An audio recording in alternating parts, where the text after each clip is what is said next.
Finally ভালোবাসার মানুষটাকে নিয়ে ওই হতে গেলাম। চলো শত্রুগণ, জীবনে তো অনেক কিছুই দেখলে, এবার চলো একটু ওয়র ব্লগ দেখে আসি আমরা। হ্যাঁ, আমার এতদিনে ভেবে আসা স্বপ্নটা আজকে পূরণ হতে চলেছে, কিন্তু মনের ভিতর অনেক ভয় ভয় লাগছে। কারণ কি, জীবনে প্রথমবার ভালোবাসার মানুষটাকে নিয়ে ওই হতে যাচ্ছি। জীবনে ভাই অনেকেরই অনেক কিছু স্বপ্ন থাকে। কেউ পুলিশ হবে, কেউ ডাক্তার হবে, আমি যেমন ইউটিউবার হতে চাইছি, কিন্তু কেউ আমাকে পছন্দ করে না, সেটা আলাদা ব্যাপার।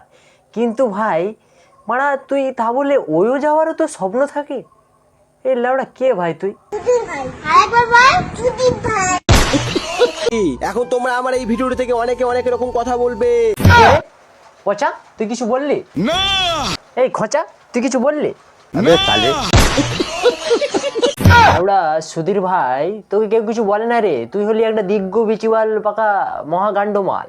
সুটিয়ে লাল করে দেবো, নোংরামি বার করে দেবো। বাট আমার মতো তোমাদের দম নেই, কারণ কি তোমরা আমার মতো ওই হতে যেতে পারবে না। জনি সিং এর নাতি, তুই ঠিকই বলেছো ভাই, আমাদের দম নেই, কারণ তোমার মতো এইসব 2 টাকা সস্তার পপুলারিটি পাওয়ার জন্য এই দিগ্গবাল বিচি পুরুষ হয়ে বাড়া সোশ্যাল মিডিয়াতে মুজরা করার ভাই বিশ্বাস করে আমাদের একটু ইচ্ছে নেই। সুটিয়ে লাল করে দেবো, নোংরামি বার করে দেবো।